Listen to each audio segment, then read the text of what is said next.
हज़रत अबू बकर रज़ियल्लाहु अन्हु वर्ज़ा के दौर में हज़रत फ़ातिमा की तौहीन की गई, इनके घर को जलाया गया। फ़ातिमा की तौहीन हो रही थी, फ़ातिमा का घर गिराया जा रहा था। मेरे खुदा कहाँ थे? हज़रत अली जो शेर खुदा थे वो कहाँ थे? बहादुर। बिस्मिल्लाहिर्रहमानिर्रहीम।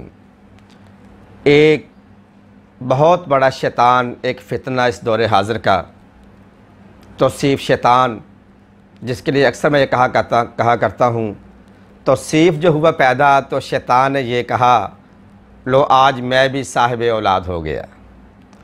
तो उसकी तरफ से अक्सर शियों पर भौंकने का सिलसिला जारी रहता है। वो अक्सर शियों पर बहुत सारे अपनी तरफ से फतावे सादर करते रहते हैं और एतराज़ात की बौछार करता रहता है, जिसमें उसने एक बहुत बड़ी बात की है कि अगर मौला अली का खिलाफत हक़ था तो वो तो शेर खुदा था, सारी ज़िंदगी उनकी जंगों में गुजर गई, बहुत बड़ा बहादुर था, तो उसने अपने हक़ के लिए या हक़ ज़हरा के लिए तलवार क्यों नहीं उठाई।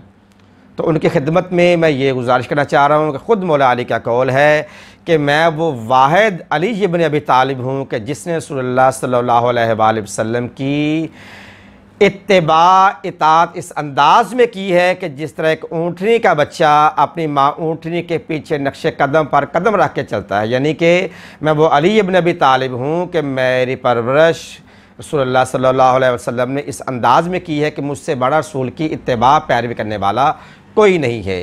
अब रहा मसला ये कि आपने तलवार क्यों नहीं उठाई, क्योंकि आतिउल्लाह व आतिउर रसूल, अली के लिए भी यही आयत है कि अल्लाह की इताअत करो और उसके रसूल की इताअत करो।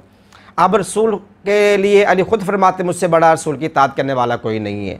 अब वजह तलवार उठाने की क्या है कि आप सल्लल्लाहु अलैहि वसल्लम ने अली से ये वसीयत की थी और बाकी साहब को भी ये हदीस सुनाई है कि देखो अल्लाह ने बैतुल्लाह को हरम करार दिया है और मैंने मदीना को हरम करार दिया है। इसीलिए आजकल कहा जाता है हरमैन, यानी कि दो हरम।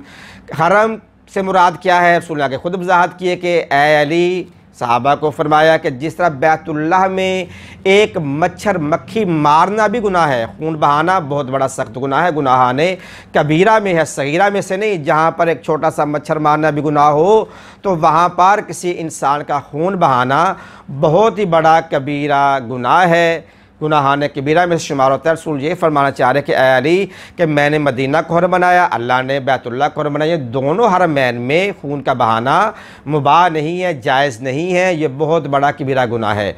और इसकी यही वजह है कि जब यजीद ने चाहा कि इमाम हुसैन को बैत के लिए मजबूर किया जाए, जब हाकिम मदीना वलीद बिन उक़बा को भेजा या तो बैत लो या सारे हुसैन लो, तो अब मौला हुसैन को पता था कि मदीना हरम है, तो इसलिए मौला हुसैन ने मदीने को छोड़ा। और भी वजूहात थी, ये भी वजह थी कि कहीं मेरे खून से मदीने की हुर्मत ज़ायल ना हो जाए। फिर आप बैतुल्लाह में गए। बैतुल्लाह में जब इमाम ने देखा कि हाजियों के एहराम में लोग कातल आए हुए हैं, कहीं मुझे काबा में कत्ल ना कर दिया जाए, तो मौला ने फ़ौरन काबे को छोड़ा, क्योंकि काबे की हुर्मत ज़ायल ना हो जाए, काबा बेहुरमती से बच जाए, मेरे खून से काबे का फ़र्श रंगीन ना हो जाए। तो ये दो वजूहात थी जो इमाम हुसैन ने मदीना छोड़ा। और बैतुल्लाह वजह क्या थी? खून रेजी। अब मौला अली को वसीयत हो गई थी कि मदीने को मैं रसूलुल्लाह ने हरम बनाया है, जैसा कि इमाम हुसैन ने काबा छोड़ा। अगर अली अपने हक़ के लिए, अपनी ज़ौजा मोहतरमा खातून जन्नत के हक़ के लिए अगर तलवार उठाते तो यकीनन खून रेजी होती। अगर खून रेजी हो जाती फिर लोगों ने ही आज तारीख़ में, जब आज भी लोग अली को माफ़ करने पर राज़ी नहीं हैं, मौला अली की शान में तरह तरह की गुस्ताखियाँ की जा रही हैं, शब सतम किया जा रहा है, अपना तबर्रा किया जाता रहा शाम के दरबारों से, शाम की तरफ से, तो अगर मेरे मौला अली तलवार उठा लेते, खून रेजी कर लेते, तो लोगों ने कहना था कि रसूलुल्लाह की इताअत से अली फिर गए हैं, इताअत से कट हो गए, इताअत से खारिज हो गए हैं।